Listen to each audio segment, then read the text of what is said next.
Carlos Villagrán, el hombre detrás de uno de los personajes más queridos de la televisión mexicana, pero también uno de los rostros más marcados por el conflicto, la censura y las batallas legales dentro del mundo del espectáculo. Todos lo conocemos como Kiko, el niño engreído del vecindario del Chavo del Ocho con su peculiar traje marinero y su risa inconfundible.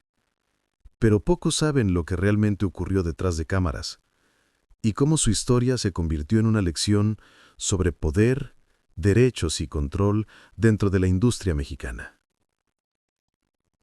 Hoy vamos a hablar de eso, de lo que casi nadie cuenta sobre Carlos Villagrán, de cómo pasó de ser un símbolo del humor latinoamericano a convertirse en un hombre envuelto en polémicas, exclusiones y silencios. Porque sí, puede que hayas reído con él de niño, pero su historia es mucho más que comedia. Es la historia de cómo un actor puede ser víctima de un sistema que no perdona a quien desafía las reglas no escritas del poder televisivo. Para entender todo esto, tenemos que viajar a los años 70. México vivía una época de cambio.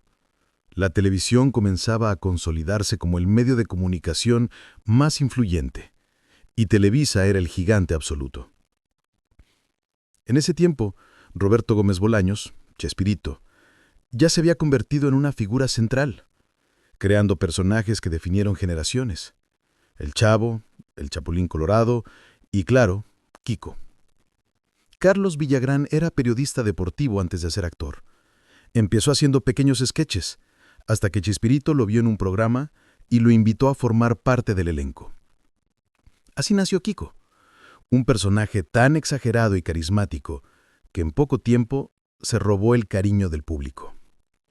Pero el éxito, como siempre, vino acompañado de tensiones. Villagrán empezó a sentir que su personaje era su creación, que él había aportado más de lo que el guión decía y que tenía derechos sobre su interpretación. Chespirito, por otro lado, consideraba que todos los personajes eran suyos, como autor y creador intelectual. Este conflicto aparentemente artístico se convirtió en una disputa legal y personal. Cuando Villagrán decidió dejar el programa en 1978, lo hizo con la idea de continuar interpretando a Kiko por su cuenta. Pero pronto se dio cuenta de algo. No podía usar ni el nombre ni la imagen del personaje, porque los derechos estaban registrados por Televisa y Chespirito. Así empezó una batalla silente que marcaría su vida. Aquí, pausa. Inserta fragmentos de entrevistas o titulares de prensa de los años 80, donde se hable de la salida de Carlos Villagrán del elenco del Chavo del Ocho. Durante años, Villagrán intentó sobrevivir profesionalmente, llevando a Kiko, ahora con distintas variaciones de nombre, a países como Venezuela, Argentina o Brasil, donde todavía era recibido como una estrella. Pero en México, las puertas se cerraron. Televisa tenía un dominio casi absoluto del entretenimiento, y nadie quería arriesgarse a contratarlo sin la aprobación de la empresa más poderosa del país. Esta etapa de su vida revela algo más profundo que un simple pleito entre actores. Expone cómo en México el control del entretenimiento ha estado ligado al poder económico y político. Televisa no solo definía qué programas se transmitían, sino también quién podía brillar y quién debía ser olvidado. Villagrán, en entrevistas, siempre se mostró prudente. Nunca habló con rencor abierto, pero sí con nostalgia y con cierta tristeza. Dijo alguna vez que se sintió bloqueado, borrado de los medios nacionales, como si su carrera hubiera quedado atrapada en un archivo que nadie se atrevía a abrir. Y eso nos lleva a una pregunta incómoda. ¿Cuántos artistas mexicanos han pasado por lo mismo sin que el público lo sepa? Pausa sugerida. Muestra imágenes de actores de la época, recortes de periódicos y declaraciones de productores. El caso de Villagrán también refleja cómo México ha tratado históricamente a sus talentos. El sistema premia la obediencia, pero castiga la independencia. En los años 70 y 80, enfrentarse a una televisora no era simplemente renunciar a un trabajo, era prácticamente desaparecer del mapa mediático. Y aún así, Villagrán siguió adelante. Se reinventó. Hizo presentaciones en ferias, teatros y programas internacionales. En Venezuela su personaje, rebautizado como Kiko el Niño Travieso, volvió a tener éxito. En Brasil participó en shows y comerciales, pero paradójicamente en su propio país, su figura quedó congelada en el recuerdo. Mientras tanto, Chespirito continuó expandiendo su imperio. El Chavo del Ocho fue traducido a más de 50 idiomas y transmitido en decenas de países. Las regalías, los derechos de imagen y las adaptaciones siguieron bajo control de un pequeño grupo. Villagrán, en cambio, no obtuvo prácticamente nada de todo eso. Este contraste marcó un antes y un después, no solo en la carrera de Villagrán, sino en la percepción del público sobre lo que significaba ser dueño de tu trabajo en el medio artístico. Aquí cabe hacer una pausa para reflexionar. ¿Qué tan justo es que los creadores sean desplazados de sus propias creaciones? ¿Y qué dice eso de nuestro país, donde el talento muchas veces depende de la autorización de los poderosos? Carlos Villagrán no fue el único en vivir algo así, pero sí se convirtió en uno de los casos más emblemáticos, y su historia, aunque parece de comedia, tiene todos los ingredientes de una lección sobre independencia, dignidad y resistencia dentro del sistema mediático mexicano. Porque detrás de cada sonrisa que nos sacó Kiko, hubo un hombre que luchó por su derecho a ser reconocido. Y ese detalle, aunque muchos lo ignoren, dice más sobre México de lo que parece. Años después, Carlos Villagrán regresó a México. Ya no era el mismo joven que hacía reír al público con sus muecas y su risa peculiar. Había pasado por una vida entera de giras, contratos temporales y constantes cambios de país. Pero algo nunca cambió: el cariño del público. Cada vez que aparecía en un evento, aunque fuera pequeño, la gente no lo veía como un actor más. Lo veían como el Kiko de su infancia. Ese amor popular se mantuvo incluso cuando las grandes televisoras parecían haberlo olvidado. Durante los años 90 y 2000, Villagrán vivió un contraste curioso.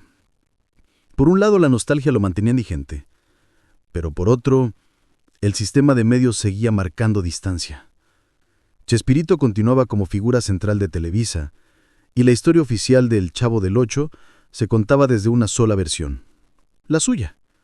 Carlos, mientras tanto, participaba en convenciones, festivales y eventos internacionales, defendiendo la idea de que el personaje también era parte de su creación. Lo que muchos no saben es que detrás de ese conflicto artístico había una discusión legal más profunda: los derechos de autor en México. En aquel tiempo, la legislación favorecía a los productores y empresas, no tanto a los intérpretes. Si tú como actor dabas vida a un personaje, ese personaje no te pertenecía. Le pertenecía a quien lo había registrado. Y eso fue exactamente lo que pasó con Kiko. Pausa para insertar gráfica, Ley Federal del Derecho de Autor, artículos sobre obras derivadas y derechos de interpretación. Villagrán quiso registrar el personaje a su nombre, pero ya era tarde. Televisa y Chespirito lo habían hecho años antes. Así que legalmente él solo podía seguir interpretándolo fuera de México, cambiando nombres, colores, frases y hasta su icónico traje. Y aunque el público entendía quién era, la ley no lo reconocía. Esto nos lleva a una reflexión más grande. ¿Cuántas veces en México la creatividad individual se diluye en manos de los grandes corporativos? La historia de Carlos Villagrán no es solo una anécdota de televisión. Es una metáfora del país. Un país donde el talento y la idea original muchas veces quedan a la sombra de los derechos de quienes controlan los medios. En su madurez, Villagrán habló abiertamente de lo que vivió. Dijo que no guardaba rencor, pero que sí le dolía que durante décadas se borrara su nombre de los créditos y de la historia oficial. Aún así, su respuesta fue mantenerse cerca del público. Participó en obras de teatro, shows infantiles y giras de comedia, siempre con el mismo mensaje. El cariño de la gente vale más que cualquier En un contrato. país donde las grandes empresas aún controlan la cultura y la comunicación, historias como la suya nos recuerdan que el público tiene poder, que cada vista, cada aplauso, cada memoria compartida es una forma de resistencia frente al olvido impuesto. Y eso es lo que México necesita hoy. Ciudadanos que no olviden, que cuestionen, que entiendan que la historia no solo se escribe en los libros, sino en cada persona que se atreve a decir, esto también es mío.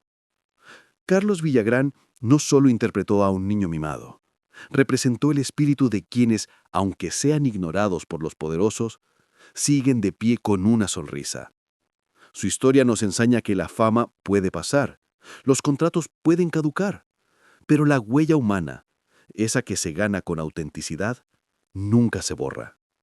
Así que la próxima vez que alguien diga, cállate, cállate, que me desesperas, recuerda que detrás de esa frase no solo hay humor, hay historia, hay resistencia y hay un mensaje para todos nosotros. En un país donde muchos intentan controlar lo que ves, lo que piensas y lo que recuerdas, el verdadero poder está en no dejar que te lo quiten. Y esa, al final, es la lección que nos deja Carlos Villagrán.